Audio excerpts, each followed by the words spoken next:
Hello everyone, my name is Holly and today I present to you 5 ways to get back into reading after falling out. This is a video I've wanted to make for a really long time because I've actually gotten a lot of requests and have seen a lot of people just kind of get dried up. Their passion kind of just fades away and they don't get into books like they used to. But we kind of can't have that, can we? So I have compiled this list of 5 ways to get back into kind of reinvigorating your love for reading. So let's get right into it, starting with number 5. So a lot of solutions like these seem really simple and some people just don't think of them. The first thing I can recommend is going back and reading one of your favorite books. Yeah, that sounds like a no-brainer, right? Boink. Duh.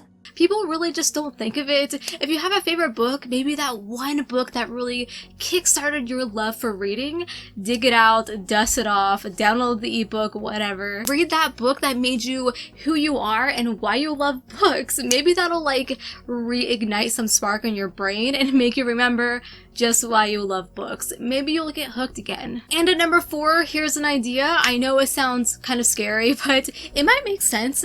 Try and step away from book social media, be it Facebook, Twitter, Reddit, comments, articles, whatever it is. Now, this isn't talking bad about social media in the book community, but sometimes things can get a little loud. The echo chamber kind of gets a little intense, and it really seems like all you can filter is just bad things about books. Sometimes it's a little hard to actually find the good things in books on social media, so then maybe take a step back, and then after a while all of that stuff will kind of fade away and bad stuff about books will not be apparent to you. Only things that you discover. Does that make sense?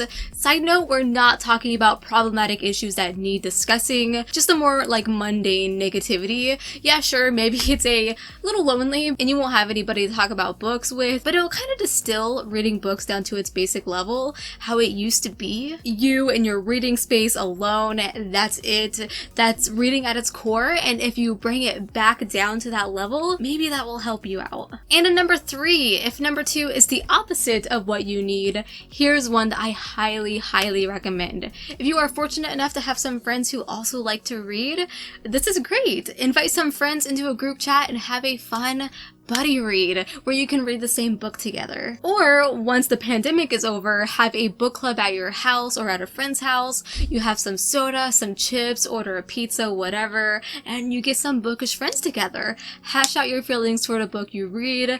I swear time will just melt away. If you've never had a buddy read with a friend or 2 or 3 or 4 or a big group, maybe rethink that. Because I swear it'll probably change your life a little bit and maybe really change the way you think about books and how you enjoy them. Okay, so maybe you fell into books as a hobby, yeah, sure, but maybe if you read books socially, that's just as cool. You're still having fun with books, right? There is absolutely nothing better than having a conversation with a close friend about a good book or a bad book. In fact, if you need some more friends, I have a Discord. It's open. It's a safe space for you. The link is down below if you want to join. A lot of people are talking on there about some pretty amazing books, so go and make friends. There's even a buddy read channel, so I got you covered. And you get to talk to me, which is pretty rad. And at number 2, okay, let's try something a little different, a little gutsy here. You walk into a bookstore and buy a book on a whim.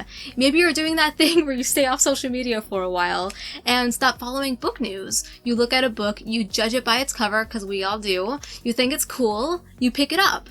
Sure, it might be a really poorly misinformed decision, and you might be buying absolute garbage, but then on the other hand, you might discover an absolute hidden gem and fall in love with some random book you had no expectations for. If you haven't read a book in a while, or just haven't even thought about books, you just really kind of lost interest, maybe a random surprise will be the thing to kickstart your heart and reboot that love for reading, you know what I mean? Of course, there's alternatives to this. If you don't want to spend money, borrow a book from a friend. If they let you, go to your local library. I'm sure they would love to see you there. And at number 1, the best way I could recommend getting out of a reading slump is keeping a running list of the books that interest you. Let's say you get fired up to read again. You burn through a book, you're feeling really proud of yourself, and then the habit just flickers out again, and it's a month, 2 months, maybe even a year before you pick up your next book. This is a very real danger for the questioning bookworm, but you can avoid it by always having a TBR list, so to speak, of intriguing books on hand. Anytime you hear of a book that sparks your interest, capture that title, screenshot it, write it down in a journal, add it to your Goodreads. This is one of the main reasons why I love doing monthly new releases videos, so that possibly a new book will spark your brain into being like, wow, that sounds really fun. When my current read is almost finished, I browse my TBR list until a few books jump out at me. I like to have my next reads on the shelf ready to go, so I'm not allowing much of a forced downtime, I guess. It's on my nightstand, ready for me. Doing this just might keep that passion ignited. So those were 5 ways to get back into reading after falling out. Look, some of us fall in a funk, some of us don't read new books for a while, some of us just don't want anything to do with it, but it's a hobby that you and I probably share, and I wanted to think of some ways to really get you back into it. We've all been there, so I hope this list pertains to you. Hopefully it helped you out. If you did learn something, maybe clicking the like button, but what I can really ask from you guys as to maybe share this video with someone who just really isn't feeling books lately. Maybe this will help them out, and in a way, you're helping me out too, so thank you. If this is your first video with me, well hi, subscribing is a good idea because I put out videos every single week, so until we meet again, happy reading.